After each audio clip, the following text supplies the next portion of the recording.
오늘 새벽에도 하나님의 은혜가 저와 여러분에게 함께하기를 기원합니다. 1절 보시면 다리오가 갈대아 나라의 왕으로 세움을 받던 첫 해입니다. 이 날은 언제냐면 5장에서 벨사살이 메네메네 데겔 우바르신이라고 손가락에 쓴 글을 보고 다니엘을 통해 해석을 들었던 그 해입니다.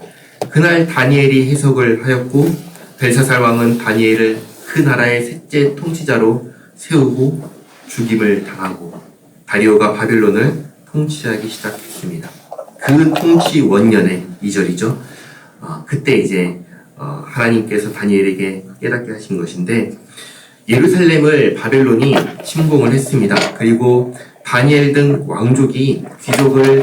왕족과 귀족을 바벨론의 포로로 잡아왔습니다. 그게 몇 년이냐면 주전 605년입니다. 그리고 주전 586년에 바벨론에 의해 멸망합니다. 그리고 바벨론은 메대에 의해서 정복됩니다. 539년입니다. 그러니까 605년에 다니엘은 이제 포로로 잡혀가고 그리고 그로부터 대략 60년 정도 지났을 때 메대에 의해서 바벨론이 정복된 것이죠. 그리고 메대에 의해서 정복된 그 해에 다니엘이 성경을 읽다가 예레미야를 통해 주신 하나님의 말씀을 깨닫습니다. 무슨 말씀을 깨닫냐면 70년 후에 이스라엘을 회복하신다라는 이 말씀입니다. 여기서 우리가 두 가지를 알게 되는데 첫째는 다니엘도 성경을 읽었다라는 사실입니다. 다니엘이 늘 환상을 보고 계시를 보고 그것에만 의지해서 신앙생활을 했냐? 그렇지 않고 앞서 사역했던 선지자를 통해서 선지자들이 남긴 그 글을 통해서 그러니까 성경을 읽고 성경을 통해서 하나님의 말씀을 들었다는 것입니다. 그러니까 우리가 오늘날 하고 있는 것과 똑같은 것을 그때 다니엘이 했던 것이죠. 둘째는 70년 후에 이스라엘을 회복하시는 이 일을 누가 하느냐? 사람이 하지 않고 하나님께서 하신다는 것입니다. 그러면 사람이 기도를 하든 안 하든 이 일이 이루어진다는 말씀인가요? 이루어지지 않는다는 말씀인가요? 이루어진다는 말씀이시죠. 그러면 이렇게 생각할 수도 있잖아요. 그러면 우린 아무것도 안 해도 되겠네. 우린 기도 안 해도 되겠네. 우린 그냥 있으면 되겠네. 그렇게 생각할 수도 있는데 그게 아니라 여기서 이렇게 하나님께서 이루겠다고 하신 이 일에 우리가 기도한다라는 것은 무엇을 의미하냐면 하나님께서 이루시는 그 역사에 기도로서 동참한다는 사실입니다. 누구보다도 조국 이스라엘 회복을 바라는 사람이 있다면 누구일까요? 이 시대에 다니엘이죠. 다니엘. 하나님 정말 우리나라 회복해야 되는데 정말 우리 그 황폐해진 예루살렘 회복해야 되는데 그걸 바라면서 말씀을 읽다가 하나님께서 70년이 되면 70년의 수가 차면은 회복시키겠다고 약속하셨구나. 그것을 이제 깨닫고 무엇을 하는가? 3절 말씀 보시면 금식하고 베옷을 입고 죄를 덮어쓰고 기도하고 간구하기를 결심하는 것이죠. 그러니까 하나님의 약속에 의지하여 우리가 기도함으로써 무엇을 하는 거예요? 하나님께서 이루시는 역사에 참여하는 것이죠. 4절 하나님은 어떤 분이신가요? 하나님께서는 주를 사랑하고 주의 계명을 지키는 자를 위하여 언약을 지키시고 인자를 자비를 베푸시는 하나님이십니다. 다르게 말하면 하나님은 어떤 분이신가? 하나님의 백성을 돌보시는 하나님이십니다. 5절과 6절 말씀 한마디로 말하면 무엇인가? 하나님의 백성이 하나님의 말씀을 듣지 않았다는 것입니다. 백성이 왕의 명령을, 왕의 음성을 듣지 않으면 어떻게 될까요? 백성이 왕의 말을 듣지 않아요. 어떻게 될까요? 망하는 것이죠. 망하는 것이죠. 그래서 망했다는 것입니다. 7절 하나님께서 죄인을 벌하시니 공의는 하나님께로 돌아가고 죄인은 벌을 받으니 수치는 죄인에게 돌아갑니다. 그 결과가 무엇이냐?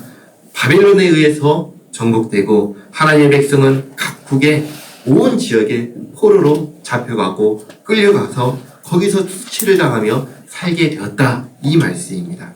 8절, 9절, 10절 말씀을 잘 보시면 우리가 알 수 있는 것이 뭐냐면 구약성경을 보시면 구약성경은 세 가지 장르로 구분을 해서 볼 수가 있습니다. 어떻게 되냐? 역사서와 시와 노래와 그리고 선지자들의 글입니다. 선지자들의 글은 선지자들을 통해서 하신 하나님의 말씀입니다. 이 선지자들이 이스라엘의 역사 속에서 가장 많이 나타나서 활동하던 시기가 있는데 그때가 언제냐면 왕들이 다스리던 시대입니다. 왕이 통치하는 시대입니다. 하나님께서 이스라엘에 계속해서 선지자들을 보내셨습니다. 왜 보내셨을까요? 왕들이 통치하던 그때에 왜 하나님께서 계속해서 선지자들을 보내셨냐면 계속해서 이 이스라엘 백성들이 왕을 비롯해서 하나님의 말씀을 듣지 않아요. 하나님께서 주신 법을 지키지 않아요. 그래서 어디를 향해 가냐면 멸망을 향해서 가고 있는 거예요. 그래서 하나님께서 계속해서 선지자들을 보내서 하시는 말씀이 뭐냐면 이거예요. 이렇게 살면 안 된다. 이렇게 살면 망한다. 회개하라. 하나님 말씀을 들어라. 이 말씀을 모든 선지자들이 와서 이구동성으로 다 외쳤습니다. 들어요, 안 들어요? 안 듣는 거예요. 아무도 안 듣는 거예요. 그래서 11절 온 이스라엘이 주의 율법을 범하고 치우쳐 가서 그렇게 갔기 때문에 모세의 율법에 기록된 대로 기록된 맹세대로라고 하신 것이 뭐냐면 신명기를 보면 모세에게 하나님께서 이렇게 말씀하게 하십니다. 내가 오늘 생명과 복과 사망과 화를 네 앞에 두었나니 곧 내가 오늘 내게 명령하여 내 하나님 여호와를 사랑하고 그 모든 길로 행하여 그의 명령과 규례와 법도를 지키라 하는 것이라. 그리하면 네가 생존하며 번성할 것이요 또 내 하나님 여호와께서 네가 가서 차지할 땅에서 내게 복을 주실 것임이라. 그러나 네가 만일 마음을 돌이켜 듣지 아니하고 유혹을 받아 다른 신들에게 절하고 그를 섬기면 내가 오늘 너희에게 선언하노니 너희가 반드시 망할 것이라. 그러니까 이 말씀을 모세를 통해서 신명기에 성경의 초반에 이미 다 말씀하신 것인데 그 말씀하신 대로 하나님의 말씀을 듣지 않고 불순종한 결과 이 말씀대로 망하게 되었다. 그 이야기를 지금 하는 것입니다. 그러니까 하나님의 백성이라고 하는 것은 왕과 백성의 관계와 같아서 하나님의 말씀을 듣고 이 백성들은 순종하는 것이 정상이다, 당연한 것이다 라는 것이죠. 그게 없으면, 순종하는 것이 없으면 망하는 것입니다. 그것을 말씀하시는 것입니다. 12절, 13절, 14절, 15절 계속해서 다니엘이 기도하면서 하는 말이 뭐냐? 범죄하였고 악을 행하였습니다. 결국 하나님 말씀을 듣지 않았고 하나님 말씀에 순종하지 않았습니다. 우리가 그렇게 했습니다. 우리가 하나님 앞에 그렇게 했습니다. 고백하는 것이죠. 기도하면서 이것을 자백하는 것입니다. 그러면서 16절 주여 구하옵나니 17절 주여 주의 종의 기도와 간구를 들으시옵소서. 18절 이렇게 하나님께 간구하옵는 것은 우리의 공의를 의지하여 하는 것이 아니고 주의 큰 긍휼을 의지하여 함이니이다. 다니엘이 공의와 긍휼을 말합니다. 공의는 뭐냐면 죄를 벌하시는 것이 공의입니다. 악인을 벌하시는 것이 공의입니다. 하나님은 공의로우신 하나님이시기 때문에 죄를 간과하실 수 없습니다. 반드시 벌하셔야 됩니다. 그러나 한편 긍휼은 다른 거죠.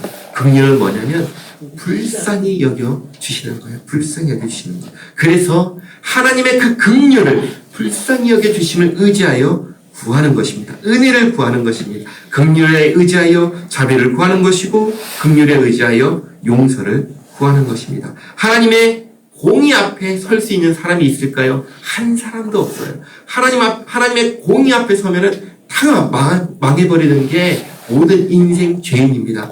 그래서 하나님의 긍휼하심을 의지하여 하나님 앞에 나아가면서 19절 이렇게 이야기하죠. 다니엘이 이렇게 기도합니다. 나의 하나님이여 주 자신을 위하여 하시옵소서.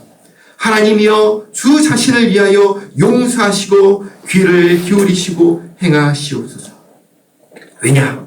하나님의 긍휼하심을 의지하면서 무엇을 위하여 기도하지요? 지금 하나님을 위하여, 하나님의 영광을 위하여 다니엘이 기도합니다.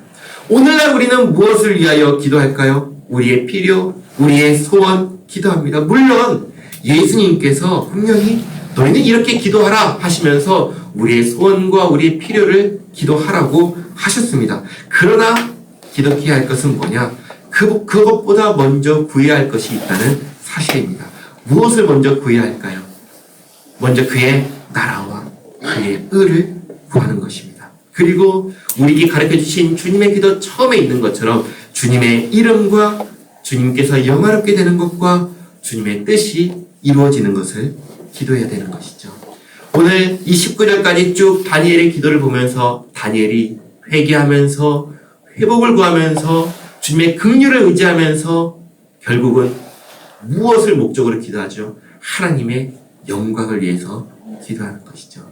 이 다니엘의 기도를 보면서 우리의 기도 역시 먼저 하나님의 영광과 하나님의 뜻과 하나님의 나라를 위하여 기도하고 그리고 우리의 필요와 우리의 소원을 아뢰면서 그렇게 하나님 중심으로 기도하며 살아가는 우리 모두가 되기를 바랍니다.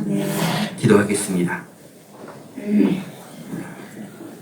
하나님 감사합니다. 오늘도 이 새벽을 깨워서 주님 앞에 나와서 말씀 듣고 기도하게 하시니 감사합니다. 하나님 성경을 읽을 때마다 알게 하시고 깨닫게 하시는 은혜에 감사합니다. 말씀하시고 말씀하신 것을 이루시는 하나님, 하나님의 말씀을 의지하여 기도함으로 하나님의 역사에 참여케 하시고 그 역사를 이루심을 보게 하시니 감사합니다. 하나님 먼저 주님의 나라와 그의 영광을 구하라 하시고 그리고 우리의 소원과 필요를 아뢰라 하셨사오니 주님 말씀 의지하여 기도합니다. 주님께서 다시 오실 날을 기다리며 기도하오니 주님 어서 오시옵소서. 주님의 뜻을 이루시옵소서. 또 주님의 말씀에 순종하며 하나님을 사랑하고 이웃을 사랑하며 주님 맞을 준비를 잘 하도록 인도하여 주시옵소서. 하나님 이 나라와 이 민족 긍휼히 여겨 주시옵고 지켜주시옵고 하나님 주님의 뜻 가운데 인도하여 주시옵소서. 또 우리 푸른 주당교회가 복의 통로가 되게 하여 주시옵소서. 코로나로 노인성 질환으로 암으로 여러모로 고통 중에 있는 성도를 돌보시고 치료하여 주시옵소서. 하나님 오늘도 여러 가지 기도 제목을 가지고 주님 앞에 나와 엎드려 간구하는 성도의 기도를 들으시고 응답하여 주시옵고 오늘 하루의 삶이 주님과 동행하는 복된 삶 되도록 인도하여 주시옵소서. 예수님의 이름으로 기도하옵나이다. 아멘.